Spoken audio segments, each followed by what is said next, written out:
Alors, bonjour, je m'appelle Antoine et j'ai vu le spectacle Ils nous ont oubliés l'année dernière.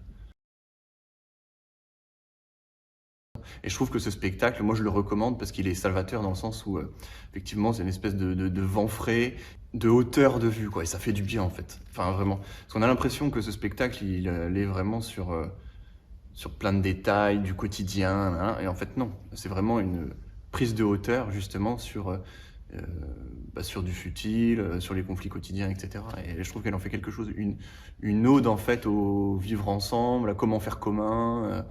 En fait, j'ai pas senti passer les 3h30, mais dans la sensation intérieure de ce que provoque ce spectacle, on a quand même les 3h30. On sent la densité du 3h30.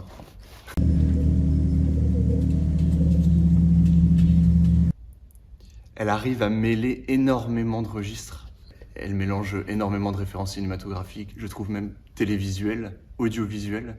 Alors effectivement, il est question d'un couple, il est question même par extension de la famille, de la société, de comment on fait groupe, comment on se déchire à l'intérieur d'un groupe, et comment elle parle aussi beaucoup des dépendances en fait, des dépendances, de la dépendance à l'autre, et de la lâcheté. Quelque part aussi. Et puis voilà, dans une époque où le repli sur soi, le rejet de la faute sur l'autre est entendu, enfin voilà, que ce soit dans les conflits, que ce soit dans l'activité politique, etc. Je trouve que ce spectacle-là, il amène un souffle salvateur. C'est la relation entre un fou et une infirme, ce que j'ai vraiment apprécié dans ce spectacle, et que j'avais pas forcément perçu en lisant Bernard, c'est à quel point elle arrive à rendre immobile le fou et mobile l'infirme. Je me souviens particulièrement d'une scène. Alors je sais que Séverine Chavrier est lyonnaise, donc peut-être que c'est pour ça. Mais c'est en fait, je crois qu'il me semble que ça se passe à peu près à la milieu du spectacle. Et effectivement, ce couple se déchire pendant les 3h30 à peu près du spectacle. Et au milieu, d'un coup, il y a un répit. C'est la scène du dîner qui n'arrivera pas, et je crois que c'est ce qui donne aussi le titre au spectacle, c'est-à-dire ils nous ont oubliés, c'est-à-dire le dîner n'arrive pas. Voilà.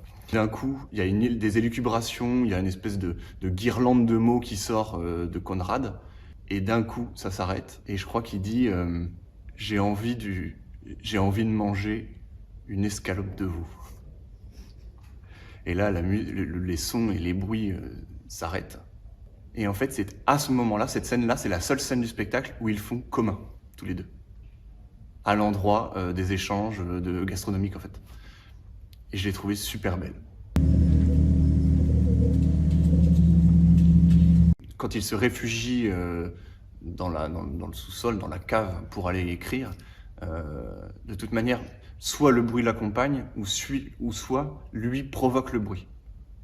Ça veut dire qu'effectivement, il reproche à la société, à sa femme, voilà, d'être envahi par le bruit, qu'il y a trop de bruit. Je crois qu'à un moment donné, il y a une phrase où il dit plus d'hommes, plus de bruit, l'idéal. Et quand il se réfugie dans sa cave, il est tout seul, il n'y a plus d'hommes. Il pourrait y avoir plus de bruit. Mais en fait, lui, il fait du bruit. Comme pour s'échapper de la responsabilité ou de la charge qui s'est donnée. Et donc ça m'a marqué. C'est par exemple le bruit de la radio, en fond.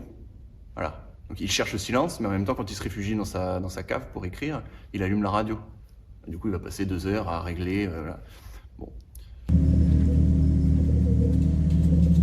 Elle apporte, en termes de registre, un éclatement du théâtre, quoi. Enfin, donc on est un peu perdu dans les registres, et c'est croustillant, quoi, quelque part.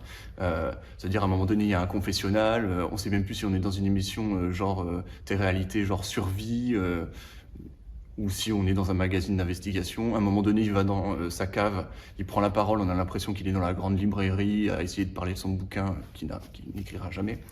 Donc il y a ça. Et à la fois, ce que dans la vidéo, le souvenir aussi bien marquant que j'ai, c'est que tous les plans dans la plâtrière. Moi, j'étais complètement paumé dans la plâtrière, quoi. Et j'ai adoré ça, quoi. Je savais même plus si on était dans la cuisine, dans la cave, dans les salons, si on était dans le couloir. En fait, je sais pas comment, mais toutes ces vidéos-là m'ont complètement paumé dans un endroit hyper restreint. On l'a au plateau, hein.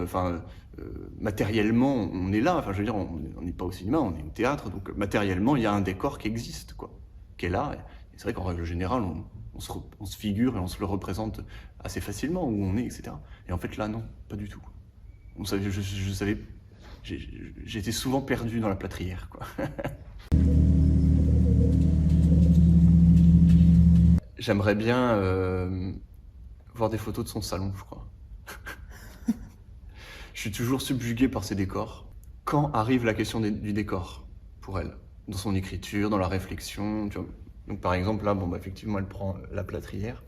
Est-ce que quand elle lit la plâtrière, elle s'imagine déjà, ou elle se figure déjà le décor qu'elle a envie d'installer?